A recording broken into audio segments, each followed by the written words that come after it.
So you're probably aware, if you watch this channel with some regularity, that I talk a lot about 401ks and retirement plans, right?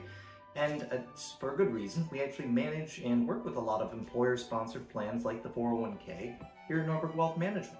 And a question I get all the time from people who are in these plans or starting to enroll or maybe just starting to take a serious look at their financial situation for the first time is, how much should I be contributing to my 401k as an employee?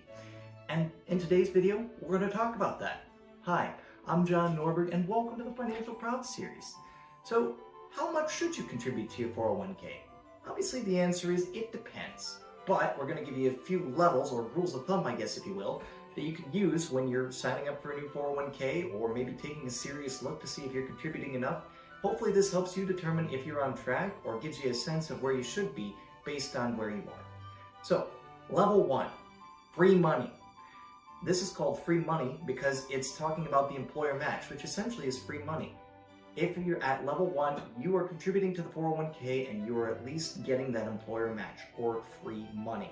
So for many people, this is going to be somewhere between 3-ish to about 5-ish%, although plans can be all over the board. Some are a lot more generous and some have no match at all.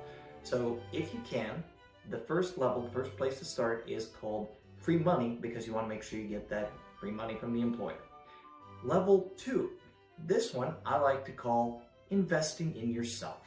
So investing in yourself, what does that mean? Once you've gotten through level 1, you're contributing to the 401k, you're getting that employer match, what's the next step? This is where we try to get to double digits of contributions on your part. So 10% is where I like to tell people to shoot for next. This at least makes sure that you're getting 10% of your income to your retirement savings. Now, it can be 10%, but for the real superstars out there, I recommend trying to hit 15% of your income, if you can, in terms of your contributions. It can be a little hard to do that, especially if you've just recently started a new job or, new position, first time contributing to a 401k even maybe. Maybe you've done all IRA before and it's the first time.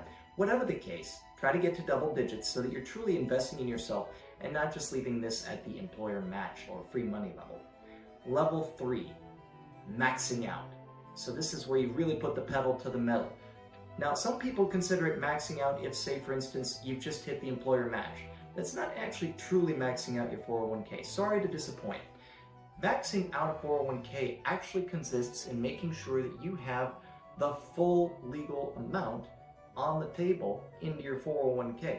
So this amount changes from year to year typically because it's indexed for inflation. In 2024, you can put up to $23,000 if you're under the age of 50. If you're over the age of 50, you get an extra $7,500 that you can put in for a max total of $30,500. So to max it out, again, considering that you might be over the age of 50, that's $30,500. Maxing out if you're under the age of 50, that's $23,000. But there's another level. To really, truly max this out, there is another level called the after-tax contribution. Now, many plans support this, but not all plans. And the way to find out, of course, is to talk to your HR manager or your financial advisor on the plan.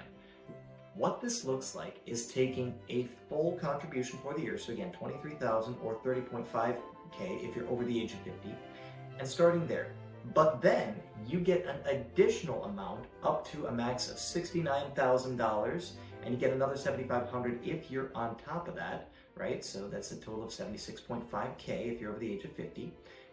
And that amount is called an after-tax contribution because you're not getting a deduction on it. You only get a deduction on your max first $23,000 or $30,500 depending on your age. Now, if you really want to max this out and get the max benefit out of this strategy, one way you can potentially do that is by starting with the after-tax contributions, so between your contributions, your employer's contributions, and your after-tax contributions. So if those three levels have now gotten you up to that 69 or 76.5K level, what you can do after that is explore an in-plan Roth conversion of those after-tax assets and maybe the pre-tax assets too. Might be a good idea to talk to your financial advisor about how much or what portion to convert. But because those assets are already contributed after tax, they will grow tax-free. But if you don't do anything and you stop there, When you take them out, any growth that you have accumulated is going to be taxed as income when you do take it out.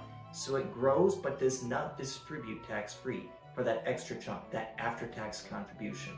But if you use the in-plan Roth conversion, then you take that after-tax piece, convert it to Roth via the Mega Backdoor Roth contribution, which we just did a video on this a few weeks ago. Go look it up if you want some more context.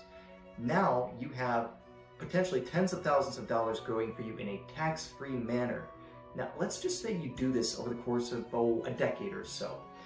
Now, obviously, past performance is no guarantee of future results, but presuming normal market growth somewhere along the lines of what we've had over the last decade or so, you could potentially have well over $1 million.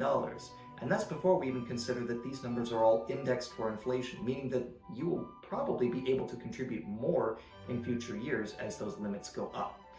Now, if you're also doing the Mega Backdoor Roth conversion as part of this, a significant chunk of that, potentially well over $1 million will also grow and distribute tax-free.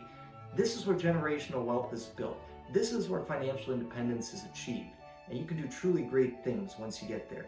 So, if you're curious about your 401k and whether you're on track, whether you might be contributing enough, drop us a line, give us a call, and we'd be happy to discuss, find out what your goals are, and help you get there. In the meantime, I'll see you out there.